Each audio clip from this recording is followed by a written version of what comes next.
안녕하세요. 제가 여러 번 여러분들과 같이 책을 읽어왔습니다. 여러 다양한 책을 함께 읽으면서 이렇게 읽는 거구나 라고 느끼는 거, 또 깨닫는 건 굉장히 중요해요.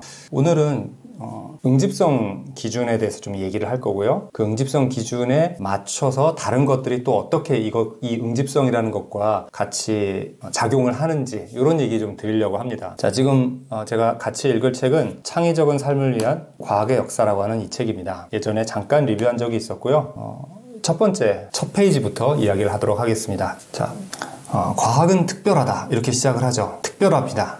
우리는 이제 단어를 만나죠. 그럼 이제 여러분은 과학과 특별하다, 그러니까 과학이 뭔가, 여기서 말하는 이 사람이 말하는 과학은 무엇일까, 여기서부터 시작을 하죠. 왜냐하면 우리가 과학을 알아요. 하지만 너무나 광범위하고 누군가 말을 하기 시작하면 그 사람에 대해서, 그 어떤 대상에 대해서 어떤 면을 얘기하려고 하는 거지? 이게 아직 우리는 모르잖아요. 읽어가면서 또는 사람과 대화를 해가면서 이 부분을 얘기하는구나, 이렇다라는 걸 말하고 싶어 하는구나, 이걸 우리가 알게 되는 거예요. 그리고 단어를 중요시 얘기하지만 사실은 어떤 생각에 다니는 문장이거든요. 그러니까 과학 얘기가 나왔다고 해서 벌써 우리가 이 사람이 말하려고 하는 거를 이해한 건 아니잖아요. 자, 들어봐야 되죠. 과학에 대해서 뭐라고 말하는 거지? 자, 그래서 과학은 특별하대요. 자, 특별하다 알죠? 근데 또 특별하다도 그냥 뜻만 생각해봐도 특별하다, 평범하지 않다 이렇게 말할 수도 있고, 여러 가지 중에서 하나, 특정한 하나 이렇게 얘기할 수도 있잖아요. 그러니까 어떤 건지 잘 모르죠. 물론 특정한 하나 라는 것도 다른 것과 좀 다르다라는 뜻이 조금 이렇게 스며들어 있어요. 단어의 의미라는 게 같은 단어에 몇 가지 단어가 있으면 정말 딱 무자르듯이 이렇게 구분되어 있는 의미가 아니라 1번 의미가 이런 거고 2번 의미가 이러면 1번 의미에는 2번의 의미가 좀 스며들어가 있고 2번의 의미에는 또 1번의 의미가 스며들어가 있습니다. 자, 그래서 과학은 특별하다니까 뭔가 유일무이한 면이 있고, 그리고 독특하거나 좀 차별성이 있는 부분도 있다 이런 얘기죠. 근데 그게 어떤 것이 그렇다라는 거죠? 과학이 그렇다라는 거죠. 그럼 우리는 이제 이 생각, 이 문장, 아주 짧은 문장, 과학은 특별하다라는 것에 담겨 있는, 또는 이 부분이 어떤 거를 조명하고 있느냐, 뭘 비추고 있느냐, 이건 언어잖아요. 언어라는 건 말하고 싶은 뭔가가 있는 거예요. 그러면 그 말하고 싶은 뭔가를 우리가 이걸 얘기하나 보다 하고 우리 마음속에서 표상을 만들어야 되죠. 그럼 여러분이 알고 있는 과학, 그리고 그 과학이 특별하다라는 표현으로 얘기할 수 있는 그 부분, 그걸 마음속에 생각해야 되죠. 근데 과학은 특별하다. 자, 읽으면서 이렇게 멈춰서 오래 생각할 수 있으면 이런 생각까지 다 갈 수가 있지만 아닐 수 있어요. 아니면은 글 쓴 사람도 이렇게 멈춰서 계속 생각해 보라고 기대하진 않아요. 그래서 과학은 특별하다 해놓고 무슨 선문답 하듯이 이런 내용을 다 파악해야지 이렇게 요구하지는 않습니다. 그럼 어떻게 하느냐? 그 다음 문장 가지고 본인이 얘기한 특별하다고 말한 것들을 더 좁혀갈 수 있는, 자기가 정말 하려고 하는 쪽으로 접근할 수 있게 도와주는 거예요. 그럼 본론은 뒤에 있을 텐데 왜 하필이면 앞에 과학은 특별하다라고 정말 구체적이지 않게 대충 말해가지고 이런 걸까라고 한다면, 뒤에 나오는 내용들을 볼 때도, 뒤에 나오는 문장을 읽을 때에도 이 첫 번째 문장을 염두에 두는 게 필요해요. 자, 그러니까 과학은 특별하다라고 하는 것의 의미가 한 이만큼이 될 수 있어요. 자, 이만큼 전부가 아니라 이것 중에 어디이겠죠. 물론 문장에 따라서 이만큼을 다 얘기할 수도 있습니다. 하지만 이만큼 전체를 다 이렇게 크게 본 건지 아니면 일부 이 정도 중에 어딘가 이런 얘기를 하는지는 또 더 읽어봐야 돼요. 자, 그래서 다음 거를 보니까 과학은 세상과 인간을 비롯해 세상을 이루는 모든 것에 대해 알 수 있는 가장 좋은 방법이다. 자, 특별하다는 말은 가장 좋은 방법이기 때문에 특별한 거죠. 하지만 그것도 가장 좋은 방법이다, 요것만 특별한 게 아니라 어떤 것에 가장 좋은 방법이냐, 세상과 세상을 이루는 모든 것에 대해서 알 수 있는 가장 좋은 방법. 자,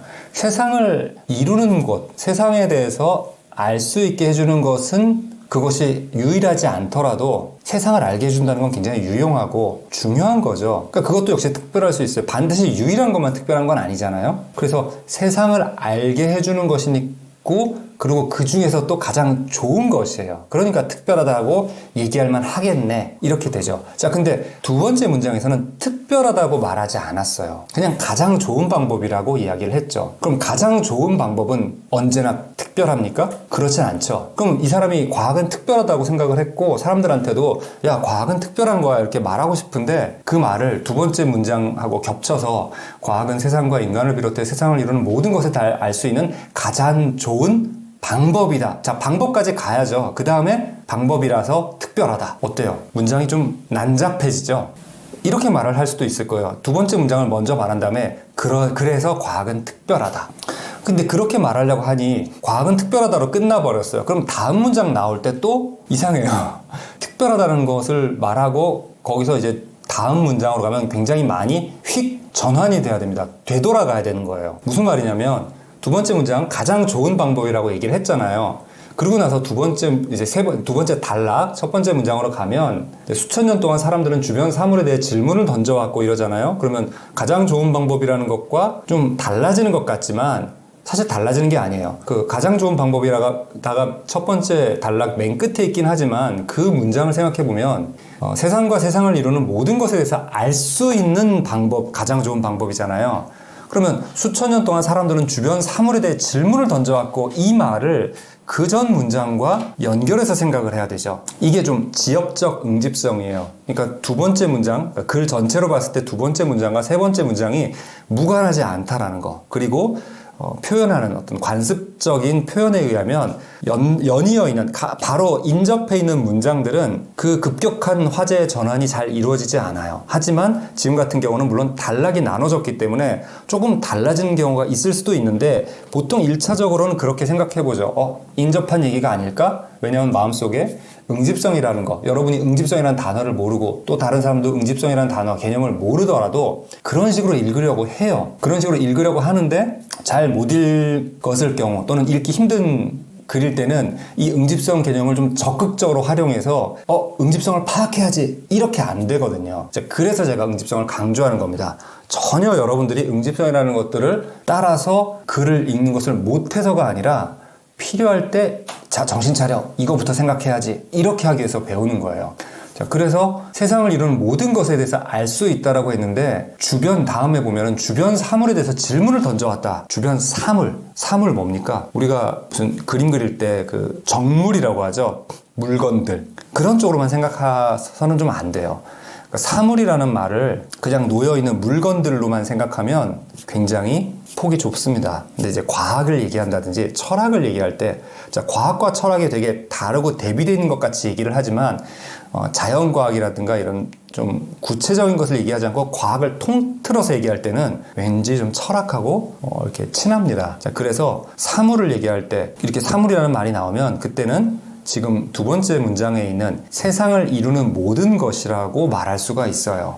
자, 이렇게 표현될 수 있다는 거를 여러분이 경험을 해보면 지금 앞에서 세상을 이루는 것, 세상에 대해서 알 수 있는 것 이런 얘기 나오다가 사물 얘기 나왔을 때 이 사물은 그런 뜻이지 이렇게 생각을 할 수가 있습니다. 자, 사물이 그러니까 그런 뜻을 그런 식으로 사용될 수 있다는 걸 알 뿐만 아니라 어떤 상황에서 그런 뜻으로 사용되느냐 이게 익숙하게 되어 있으면 두 번째 문장을 읽으면서 어떻게 보면 사물이 아직 등장하지 않았지만 두 번째 문장을 읽을 때 만약 사물이라는 단어가 나온다면 두 번째 문장의 내용으로 인해 나는 이 세상을 이루는 세상에 있는 모든 것들을 언급하는 것 쪽으로 이해하겠다라는 마음의 준비가 어떻게 보면 이미 돼 있는 거죠. 근데 또 나왔어요. 그러니까 주변 사물에 대해 질문을 던져왔다. 질문을 왜 던져요? 알고 싶으니까. 누구한테 물어보려고 하거나 또는 스스로 답을 구하려고 아니면 사람들한테 우리 이거 한번 생각해보자 이러려고 질문을 던지는 거죠. 그게 뭐예요? 알기 위한 거죠. 앞에서 알 수 있는 가장 좋은 방법이라고 했으니까 주변 사물에 대해 질문을 던져왔는데 그러면서 역시 보세요. 답은 변화를 겪었는데 그 답과 별도로 이제 과학에 대해서도 따로 얘기를 하잖아요. 자, 그러면서 과학도 같이 변해왔는데 이전 세대에서 물려받은 개념과 발견을 밑바탕으로 하면서도 완전히 새로운 발견을 할 때마다 엄청난 도약을 한다면서 과학 자체가 역동적이기 때문이다. 자, 지금 뒤에 있는 거 과학도 같이 변해왔는데 다음에 좀 더 의미를 명확하게 해주거나 쉽게 쓰려면 그 이유는인 거죠. 맨 뒤에 가서 때문이다. 우리나라 말이 힘든 게 이런 이유예요. 이제 끝까지 들어봐야 된다는 게 과학도 같이 변해왔는데 그 변한 양상을 얘기해 준다면, 즉 변했다라는 그 부분을 설명해 주려면 이전 세대에서 물려받은 개념과 발견을 밑바탕으로 하면서도 완전히 새로운 발견을 할 때마다 엄청난 도약을 했다. 그러니까 이렇게 변했다라는 거죠. 여기서 끝날 수가 있는데 이렇게 변해온, 이렇게 도약을 해온, 그러니까 물려받은 개념과 발견을 밑바탕으로 하면서도 도약을 한다. 이게 왜냐하면 역동적이기 때문이야. 자, 도약을 한다는 면이, 도약을 해왔다는 게 어디서 유래했느냐? 과학이 역동적이기 때문이다. 가 아니라 이 문장에서는 사실 과학도 변해왔는데 왜 변해왔느냐? 이런 면에서 과학 자체가 역동적이기 때문이라는 거죠. 자, 그런데 이 문장에는 대충 읽고 넘어갈 수 있을 만한 중요한 부분이 있습니다. 그게 뭐냐면 이전 세대에서 물려받은 개념과 발견을 밑바탕으로 하면서 도예요. 도. 자, 도는 뭡니까? 나는 이런데 이렇기도 해. 나는 잘생겼는데 몸도 좋아. 그럼 어떻습니까? 이것도 있고 저것도 있다라는 거죠. 근데 여기서 도는 이것도 있고 저것도 있다가 아니에요. 이런데 이러네? 두 개가 안 맞는 겁니다. 무슨 말인가요? 그런 경우가 있나요? 얘는 잘생겼는데도 인기가 없다. 그런 도도 있죠. 그러니까 우리가 단어는 동음이의어도 있고 아까 단어의 의미가 두 개, 세 개 이렇게 복수로 가는 경우가 있잖아요. 그러면 의미 선택을 해야 되죠. 근데 밑바탕으로 하면서도 이것 역시 이 녀석이 어떤 역할을 해주느냐에 대한 의미 선택을 해야 돼요. 그럼 그 의미 선택은 그냥 도 하나만 보고 이 뜻인가 저 뜻인가 하는 게 아니라 도를 통해서 앞에 있는 것과 뒤에 있는 것이 어떤 관계인지를 생각을 해야 돼요. 자, 이것도 일종의 응집성입니다.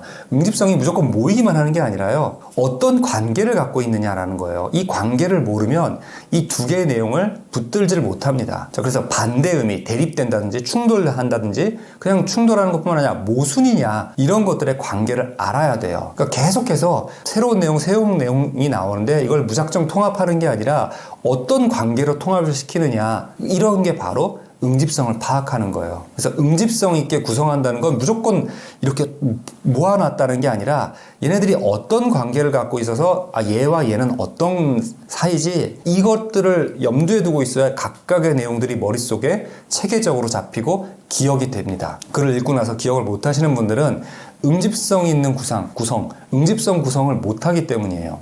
자, 그래서 도가 뭐냐 한번 보세요. 이전 세대에서 물려받은 개념과 발견을 밑바탕으로 한대요. 무엇에 밑바탕으로 한다, 무엇을 토대 위에 올렸다면 그 위에 올라가는 거잖아요. 그러니까 어떻게 돼요? 이전 세대에서 물려받은 개념과 발견을 밑바탕으로 했으니까 그 개념과 그 과거의 발견을 계승할 가능성이 크죠. 그렇게 갈 거라고 생각을 하는 거죠. 자, 그런데 봐요. 완전히 새로운 발견을 할 때마다 엄청난 도약을 한다. 완전히 새로운 발견. 새롭다는 건 뭡니까? 그 전에 있었던 것과 다르다는 이야기죠. 그러면 새로운 발견을 하게 되면 이전 세대에서 물려받은 것을 계승하는 게 아니라 거기서 뭔가 전환이 이루어져야 되잖아요. 그러니까 이 두 개가 안 맞죠. 그러니까 도가 쓰인 거예요. 자, 그래서 이 문장을 제대로 파악을 했다면 파악을 할 수 있는 방법은 뭐냐, 또는 그 파악을 할 수 있도록 이 저자가 만들어 놓은 도구는 뭐냐. 내가 이렇게 도구를 주고 미끼를 줄 테니까 네가 그걸 덥석 붙잡아.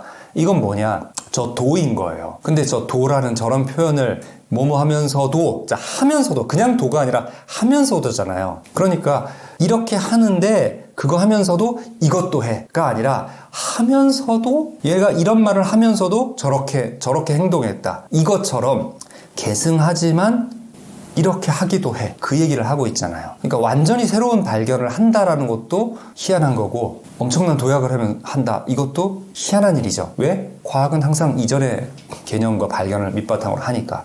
자, 그래서 두 가지가 서로 충돌하고 어떻게 보면 모순적이다라는 거를 발견할 수 있어야 되고, 그 발견하는 것은 의미적인 것뿐만 아니라 하면서도라는 저 표현을 통해서 알 수 있는 거예요. 자, 그런데 또 한편으로는 과학이 어떤 거냐에 대해서 조금 생각을 해보셨거나 이런 부분을 누가 언급을 해줬을 때 그렇지 라고 알고 있으면 이 부분이 아주 편안하게 또 파악이 됐을 거예요.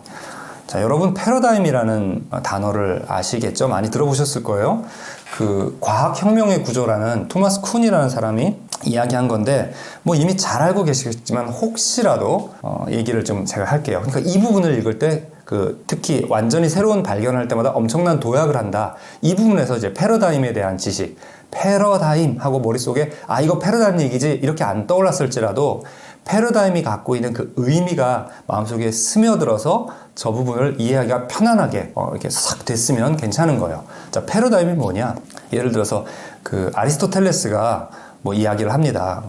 이제 우주가 천체가 어떻게 도느냐. 그게 뭐 한 2000년 동안 이어져 왔어요. 근데 그게 기독교 사상하고 합치면서 지구를 중심으로 세계가 이 우주가 돌아야 돼요.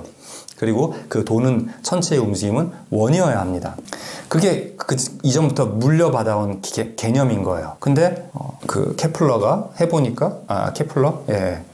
코페르니쿠스 죄송합니다. 제가 과학 잘 몰라요. 자, 어쨌든 갈릴레이 이전에 누군가가 이렇게 지구 중심으로 돈다 이런 생각을 했습니다. 그렇게 정리를 했어요. 근데 받아주지 않았고 또 종교적 이쪽 그 교단의 신성 모독으로 몰리지 않기 위해서 아주 자신감 있게 이렇게 내밀지는 못했어요. 그러다가 이제 갈릴레오가 망원경을 발명을 해가지고 관측을 했더니 이게 이제 그 위성들도 발견하기도 하고 도는 걸로 봤을 때 이게 아닌 거죠. 그래가지고 태양이 중심이다라는 쪽으로 서서히 이렇게 계속 주장해 갑니다. 그러니까 이렇게 기존의 설이 있는데 이론이 있는데 새로운 것들이 막 나와서 이제 기존의 것들을 이제 공격을 합니다. 그래가지고 결정적으로 뭔가 진짜 빵 때려갖고 이거 아닌 것 같아 하면 이제 아닌 것 같은 이제 이게 맞는 것 같아라고 새로운 주장에 대해서 또 이렇게 증명이 되죠. 그럼 이게 굳어지면서 이제 정설이 이게 진짜 맞는 거구나 라면서 여기서 이렇게 쉬프트 됩니다. 그럼 이제 그게 바로 패러다임이 바뀌는 거예요. 이게 바로 엄청난 도약을 한다는 거죠. 새로운 관점. 그러면 이 새로운 관점에서 그렇다면 이런 거겠나고 추가적으로 이걸 단지 증명하는 데서 끝나는 게 아니라 그렇다면 하고 과거에는 설명할 수 없었거나 발견할 수 없었던 것들을 이걸 통해서 또 가는 거예요. 그러니까 새로운 차 타고 가다가 비행기를 옮겨 탄 것 같은 그런 게 되는 거죠. 자, 그런 면이 역동적이라고 말을 하는 거예요. 자, 그런데 그 다음에 또 나갑니다. 다만 변하지 않는 것이 있다면 과학을 하는 사람들의 호기심과 상상력 그리고 지능일 것이다. 그러니까 과학적 지식, 지금 과학도 같이 변해왔는데 라고 했잖아요. 아까 제가 그거 얘기할 때 사물에 대한 질문을 던졌고 질문에 대한 답은 많은 변화를 겪었다. 이건 이제 과학적 지식, 즉 질문에 대한 답으로 과학적 지식이 변해왔다라고 했는데 과학도 변했다라고 했어요. 약간 말을 이 사람이 굳이 앞에서 분리를 했는데 좀 혼용하는 것 같은 생각이 들기도 합니다. 왜냐하면 과학이 변해왔어. 그래서 밑바탕에서 새로운 발견을 할 때마다 엄청난 도약. 여기서 새로운 발견은 그 질문에 대한 답이잖아요. 근데 지금은 과학을 얘기하고 있지 답을 얘기하는 게 아니에요. 그러니까 아까는 답은 변화를 겪었다. 그러면서 과학도 같이 변해왔는데 이렇게 말을 하는데 뒤에서는 좀 그러네요. 자, 제가 너무 따지는 걸 수도 있는데 이게 사실 번역서거든요. 번역서이기 때문에 조금 그런 저자가 한 것들이 이렇게 좀 아주 엄밀하게는 조금 다르게 됐을 수도 있고 아니면 저자가 그렇게 썼을 수도 있죠. 우리가 책이라고 하면 책은 무결점의 글이야 뭐 이렇게 생각할 수가 있는데 안 그렇습니다. 안 그래요. 그러니까 책도 실수를 하거나 잘못된 지식을 담을 수도 있고요. 그리고 이렇게 설명하는 그 글이 잘못된 경우도 있어요. 심지어 비문도 있습니다. 그렇기 때문에 여러분들이 그런 걸 아셔야 되지. 만약에 시험, 그러니까 중고등학교 보면서 수차례 이제 학교 말고 이제 공적인 모의고사 같은 거 출제 기관을 통해서 수차례 검수를 통해서 다듬어진 글, 그거는 일단 비문이나 문법적으로는 문제가 없잖아요. 그런 글만 생각하시고 보시면 안 돼요. 자, 어쨌든 그래서 과학을 하는 사람들의 호기심과 상상력 그리고 지능은 변하지 않았다라고 얘기를 해요. 자, 일단 맨 처음에 과학은 가장 그 세상을 아는 좋은 방법으로서 특별하다고 얘기를 했고 그것들이 과학으로 얻은 지식이나 과학 자체가 계속 변해왔다. 근데 그 안에서 변하지 않은 것이 있었으니 그건 바로 사람들의 호기심 그리고 상상력 지능이다. 이렇게 얘기를 합니다. 자, 여기까지 어떻게 보면 흘러왔죠. 과학은 특별하면서 그러니까 가장 좋은 방법인데 이 과학이 갖고 있는 그 어떤 속성을 보자면 역동적으로 이렇게 변해서 계속해서 발전한다는 거죠. 발전한다. 특별하다와 그러니까 가장 좋은 특별한 방법이다와 변해왔다. 내용이 다르죠. 과학에 대한 얘기지만 달라요. 그러니까 단락별로 본다면 과학에 대해서 얘기를 하고 있고 세상을 아는 지식으로서의 과학인데 그 과학이 특별하다라는 얘기를 처음에 했다면 그 다음에는 그 방법이 변해왔다, 발전했다. 그러면서 과거의 것을 참고하면서 변하는 이런 안에 또 깊숙이 들어가면 그 내용이 있다. 이런 얘기들을 하고 있는 거죠. 그런데 거기서 과학을 하는 사람들, 그리고 그 사람들, 과학자가 과학이냐? 그럼 그 사람들은 과학을 하는 사람이죠. 그러니까 그렇지만 어쨌든 과학을 하는 사람들이 이런 변하지 않는 부분들을 이어왔다라는 건 과학에 대해서도, 그런 사람들에서 과학이 계속 이어왔다는 건 과학에 대해서도 변하지 않는 면이라고 할 수도 있죠. 그러니까 이것도 역시 과학에 대한 이야기이긴 하지만 이전에 나왔던 것과는 조금 다르죠. 그래서 글이 그렇게 진행되어 갔다라고 볼 수 있는 거예요. 이것도 역시 응집성 차원에서 볼 수 있습니다. 항상 동일한, 일관적으로, 너무 일관적이면은 그냥 같은 것만 계속 얘기하고 있어야 되죠. 하지만 과학이라는 좀 범위 안에서 이 범위 안에서 머물러 있는 일관성을 갖고 있으면서 어쨌든 세부적인 화제는 이동하고 있습니다. 이게 머릿속에서 과학 이런 얘기 하고 있네. 이렇게 가는 거죠. 자, 근데 과학을 하는 사람들의 호기심과 상상력, 지능은 변하지 않았다라고 얘기를 해요. 자, 변하지 않았다. 그럼 아까 과학은 엄청난 도약을 했는데 변하지 않았다는 건 그때나 지금이나 동일하다는 얘기잖아요. 그죠? 근데 호기심과 상상력 그리고 지능일 것이다 해서 끝나버리면 사람들이 그래 그냥 별로 달라진 건 없어. 하지만 그 안에서도 생각을 해보자면 그래도 과거보단 지금 사람들이 더 뛰어나. 근데 크게 보면 과거 사람들도 꽤 했으니까 굳이 이게 지금 사람들이 확 지능이 올라갔다 이렇게 말하지는 말자. 이렇게 해석될 가능성이 있습니다. 근데 이게 이 쓴 사람의 생각과는 좀 다른 거죠. 그러니까 이 사람이 다음 문장을 통해서 이 얘기를 합니다. 오늘날 사람들은 우리가 옛날 옛사람들보다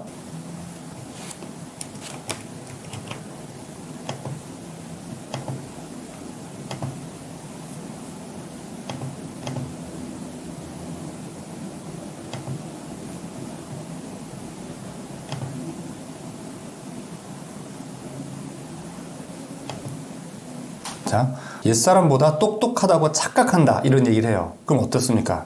앞문장을 통해서 본인이 말하려고 하는 것과 다른 방향으로 갈 수 있으니까 이렇게 좀 꺾어주는 거죠. 근데 생각을 해보면 오늘날 사람들은 과학을 하는 사람들의 호기심과 상상력은 변하지 않았다는 건 그때나 지금이나 똑같다라는 거잖아요. 그러니까 이 똑같다라고 자기는 말을 했는데 사람들은 에이 그래도 완전히 똑같지는 않아 이렇게 해석할 수가 있으니까 다음 문장을 얘기해 준 거예요. 그러니까 지금 오늘날 사람들은 하고 똑똑하다고 죄송합니다. 과학을 하는 사람들의 호기심과 상상력 그리고 지능이 변하지 않았다는 문장과 다음 문장은 동일한 내용이죠. 그냥 봐서 동일한 의미인데 사람들이 오해할 수 있으니까 이렇게 바로잡아 줍니다. 오늘날 사람들은 우리가 옛사람들보다 똑똑하다고 착각한다. 그러니까 착각이니까 뭡니까? 똑똑하지 않다. 안 똑똑하다라기보다는 동일하다. 더 똑똑한 건 아니다. 동일하다라고 보는 거죠.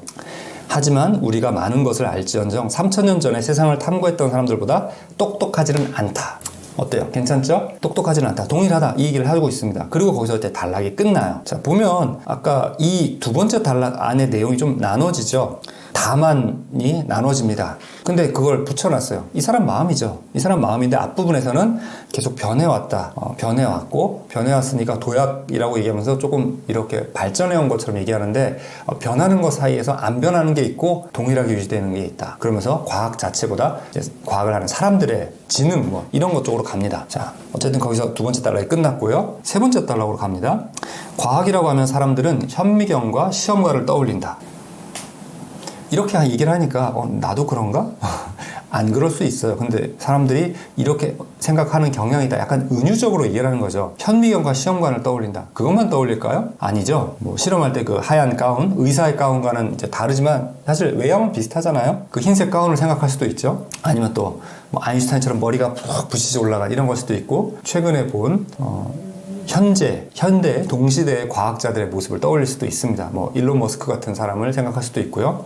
스파이더맨 같은 영화에서 본 미치광이 과학자를 떠올릴 수도 있죠. 근데 현미경과 시험관을 떠올린다고 얘기했으니까 난 아닌데? 이렇게 생각하는 게 아니라 이게 아까 제가 은유라고 얘기했잖아요. 이게 뭘 말하는 거냐 그 생각을 해야 돼요. 현미경과 시험관 뭡니까? 현미경과 시험관 같은 거. 이 같은 같은 거라는 게 그리스 시대에 비로소 생각이 나왔대요. 그전에는 언어에서 뭐뭐 같은 것, 즉 형용사와 동사를 명사로 바꾸는 게 없었대요. 재밌죠? 그러니까 저 지금 다른 책 읽은 거 지금 얘기하는 겁니다.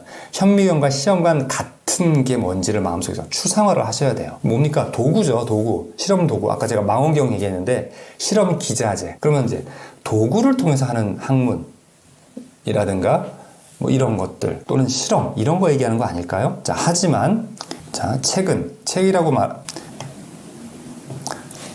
책은 그런 것만을 다루지는 않을 것이다. 여기서 말하는 책은 이 책이죠. 그것만 다루지는 않을 거래요. 그러니까 그것도 다룬다는 이야기죠. 근데 그 실험 기구 같은 것만 얘기하는 것은 아니다. 자, 역사를 거슬러 올라가 보면 과학은 마법, 종교, 기술과 함께 세상을 이해하고 통제하는 수단으로 사용되었다.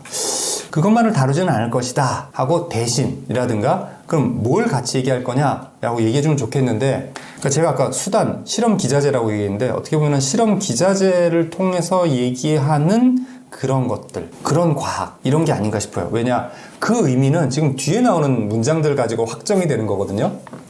자, 그것만 다루지 않을 것이다 라고 하면서 다른 걸 뭘 언급합니까? 역사를 거슬러 올라가 보면 마법, 종교, 기술과 함께 세상을 이해하고 통제하는 수단으로 사용되었다.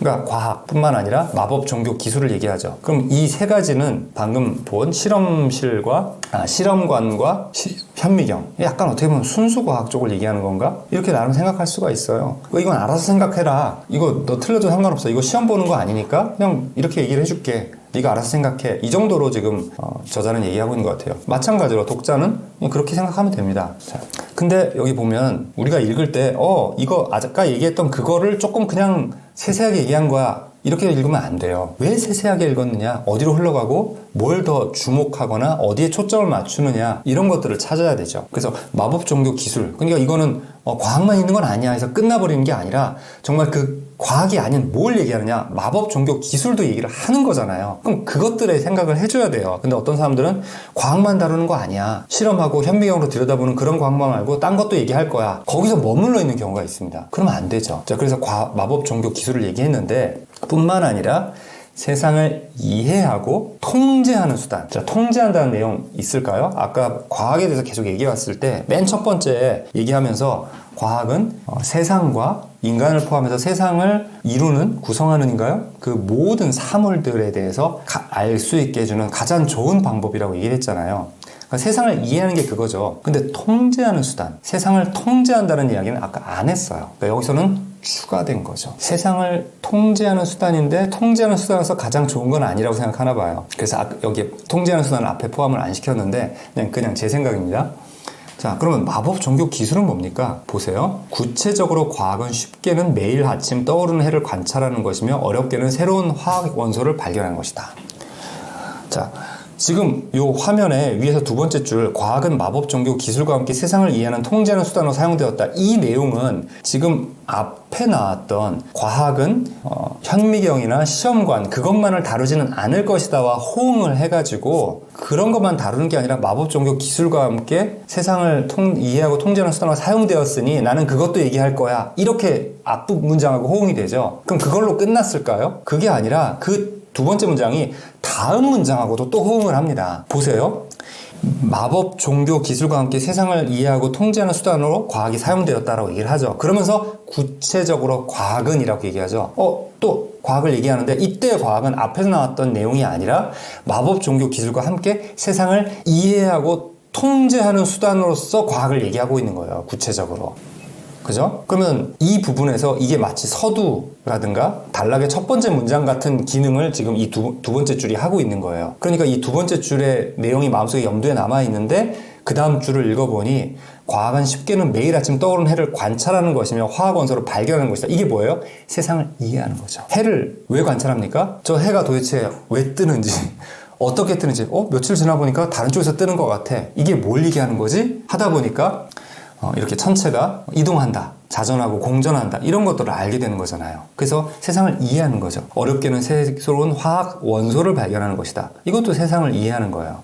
자, 근데 이렇게 얘기가 나오면 아까 이해하고 통제하는 수단이라고 했는데 통제하는 수단이 두 번째로 나왔잖아요. 이해하고 통제하는 것에서 두 번째로 나왔어요. 이거는 우리 마음속에 각인을 시키기 조금 불리한 겁니다. 뭐와 뭐. 앞에 나온 것을 생각을 많이 하거든요. 더군다나 이 앞에 녀석은 이전에 나왔던 내용하고 계속 이어져요. 근데 통제하는 수단은 뒤에 나오잖아요. 그래서 글을 읽을 때 이거 새로운 내용이네 라고 그 부분에 충분히 주목하고 이거 새로운 거야 라고 마음속에 주목하라 라고 명령을 내려놓는 이 스킬이 정말 중요합니다.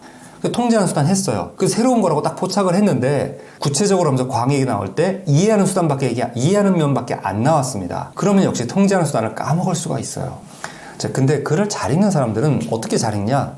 이 통제하는 수단이라는 내용을 좀 더 길게 가져갑니다. 그래서 좀 더 넓은 범위에서 이 부분이 또 나오지 않을까? 관련 있는 내용이 또 나오지 않을까? 이렇게 처리를 해요. 물론 이제 마음속에 그런 것들을 담아 넣을 수 있는 공간이 크기 때문에 내용 나왔을 때 잠깐만 이거 당장 버리지 말고 조금 보관해보자 이런 게 가능하기도 해요. 하지만 글을 읽으면서 그런 것이 필요하다.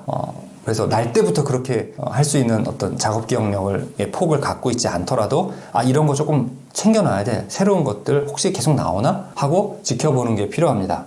자, 그래서 더 봤더니 자, 마법 얘기 나옵니다. 마법은 별을 보고 미래를 점치거나 검은 고양이가 지나간 자리를 피하는 등 우리가 미신이라고 여기는 것이다.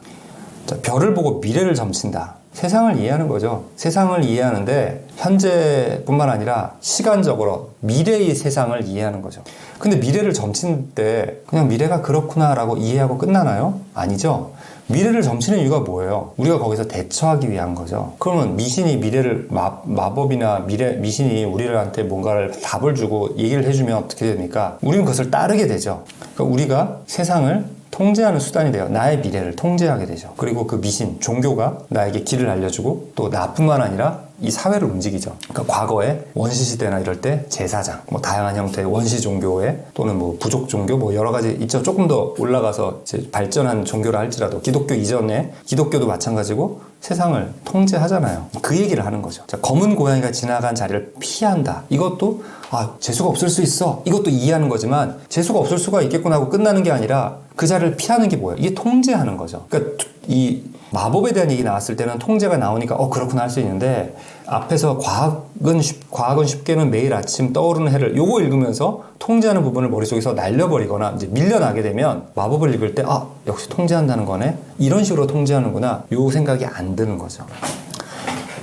물론 까먹을 수도 있습니다. 까먹었는데 문제가 없는 사람들도 있어요. 어떤 사람들이냐? 과학은 이렇다. 마법은 이렇다. 이 내용을 통해서 추상화를 하는 거예요. 과학은 어떤 역할을 하지? 마법은 어떤 역할을 하지? 그 다음에 종교는 또 어떻게 하지? 자, 세계 평화를 위해 기도한대요. 신의 노려움을 가라앉히게 제물을 바치거나 이것도 통제하죠. 제물을 바칠 정도로 요구하고 사람들이 따른다는 건 그 종교적인 메시지 또는 종교적인 원리 또는 종교 지도자에 복종한다는 얘기죠. 그러면 사회를 추상화를 시켜보면 이게 사회를 통제하는 게 되잖아요. 그러니까 통제라는 단어가 머릿속에서 사라졌더라도 그 개념은 남아서 사람들의 살아가는 삶이 그것에 의해서 이끌어져 가고 그것을 지향하고 그것에 의해서 좌지우지 된다. 이렇게 추상할 수가 있는 거예요. 그러니까 마음속에 어떤 이해하고 통제한다는 걸 남아두진 않지만 그게 마음속에 들어와서 나로 하여금 그런 쪽으로 바라보게 하는 어떤 영향력을 마음속에 남깁니다. 그리고 다음 내용들을 읽을 때 그 부분이 나에게 이렇게 그쪽으로 다음 내용들을 정리하게 만들어주는 거죠. 제가 아마 다른 영상에 했을 거예요. 거북이 아세요? 생각나세요? 그 거북이 하고 10번을 소리내서 얘기한 다음에 세종대왕이 만든 배는 그러면은 거북선이라고 말하는 사람이 많아요. 10명 중에 6, 7명이 이렇게 얘기를 합니다. 연상을 하거든요. 연결이 되어 있는, 마음속에 연결되어 있는 쪽으로 마음속에 이렇게 확 붙들려 가는 거예요. 그러니까 거북이 할 때 우리 속에 멀리 거북이랑 금방 연결되어 있는 건 거북이와 자라, 거북이와 토끼의 간, 이렇게 연결될 수 있죠. 사람마다 이 연결된 건 달라요. 하지만 연결될 수가 있는데 거북이하고 여러 번 얘기하면 이제 그것뿐만 아니라 더 많은 것들이 머릿속에서 살짝 이렇게 장기 기억에서 이렇게 우리한테 가까이 옵니다. 근데 이게 가까이 나한테 나와왔다는 걸 나도 몰라요. 그러니까 나는 방에 있는데 뭘 해야지 뭘 만들어야지 하니까 나도 모르게 저 창고에 있는 놈들이 스물스물 나한테 기어서 나한테 가까이 저 문 밖에 있는 것 같아요. 이걸 점화라고 합니다. 근데 세종대왕 하면 어때요? 세종대왕하고 이순신 장군이 딱 붙어 있습니다. 우리나라 사람들한테는. 그러니까 세종대왕 하는 순간 머릿속에 이순신 장군이 떠올랐어요. 근데 세종대왕이 할 때 이순신 장군? 이렇게 생각 안 하죠. 이것도 역시 점화가 돼 있으니까요. 하지만 거북이와 거북선 관계보다는 세종대왕과 이순신의 관계는 되게 가깝습니다. 자, 세종대왕이 만든 배는 이순신 머릿속에서 점화가 돼 있었는데 배 얘기하고 이순신 장군, 배, 그리고 거북선이 저 밑에서 살짝 음흉하게 슬금슬금 기어오고 있었어요. 그러니까 얘 세 개가 딱 만나니까 어때요? 스파크가 일어납니다. 그러면서 거북선하고 딱 나와버리는 거예요. 근데 이런 연상지식 또는 글을 읽을 때 연상되는 것들을 이렇게 떠올리는 경향이 적은 사람들은 이렇게 대답을 안 합니다. 이 사람들이 똑똑해서 속지 않은 게 아니라 연상작용이 약해서 그래요. 이런 사람들 글을 잘 못 읽습니다, 오히려.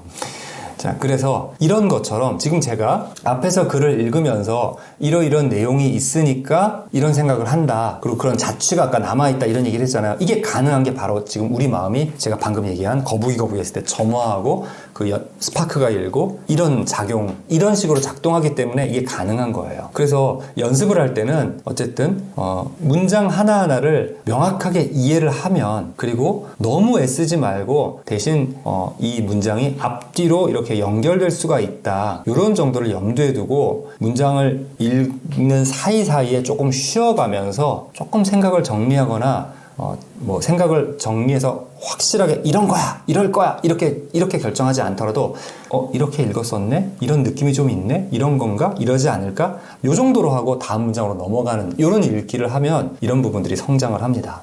자, 그래서 지금 요 단락까지, 그러니까 글 처음부터 시작하자면 세 번째 단락까지 같이 읽었습니다. 자, 기술은 그래서 컴퓨터를 방법을 아는 것이다. 이렇게죠.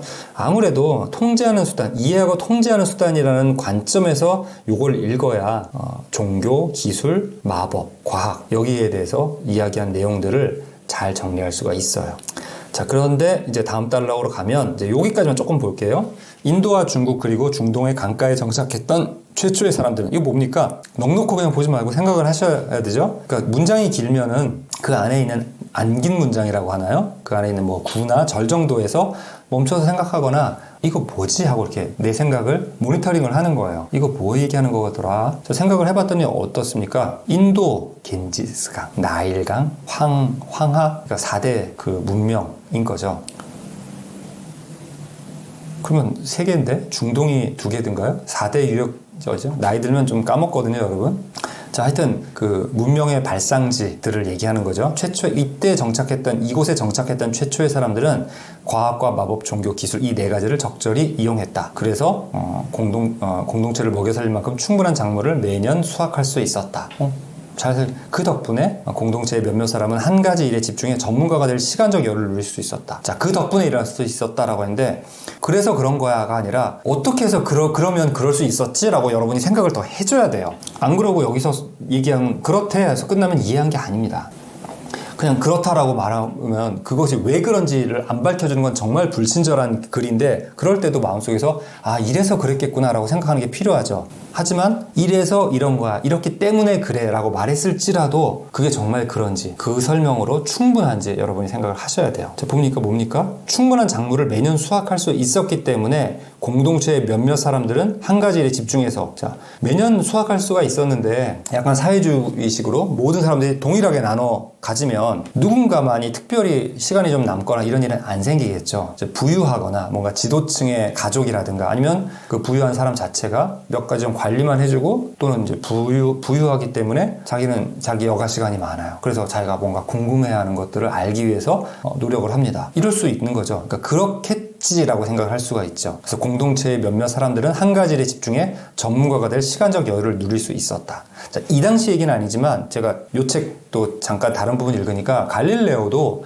아버지가 말하자면 고위공직자였어요. 고위공직자였고 교육을 중요시 여겨서 그 갈릴레오를 대학에 보냅니다. 과거의 대학은 지금과는 좀 달랐죠. 많은 사람이 가는 게 아니에요. 그래서 이 사람이 공부해가지고 젊은 나이에 거기서 가르치기도 하고 그렇습니다. 그러니까 그 교육 받고 아버지가 이렇게 마련해준 여건에 힘입어서 계속해서 연구를 할 수 있었던 것 같아요. 자, 그렇처럼 여유를 누릴 수 있었는데 이 최초의 과학자는 아마도 당시의 사제들이었을 것이다. 사제는 뭡니까? 종교의 지도자들이죠. 종교를 자신의 임무로 하는 사람들인데, 그 사람들이 시간이 남으니까 나름 과학을 하는 거죠. 지금으로 보면 어떻게 사제가 과학을 하지? 중세시대나 이렇게 생각을 하면서 좀 아니라고 생각할 수 있는데, 그 당시의 과학적 지식은 지금처럼 이렇진 않으니까 과학이 해내는 것 같이 세상을 알기 위해서 노력하는 거, 애쓰는 거, 그런 것들을 이제 사제들이 했을 거다, 이렇게 이해할 수가 있습니다.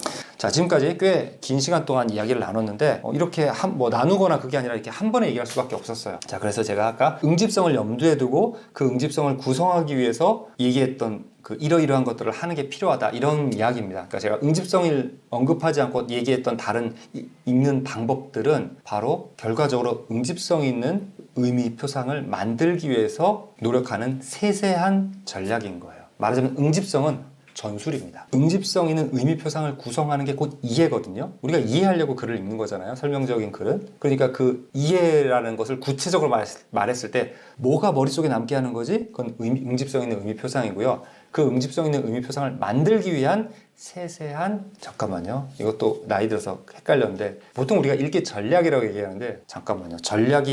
전술이 좀 기술적인 거니까 세세한 거고 전략이 원래 이거죠.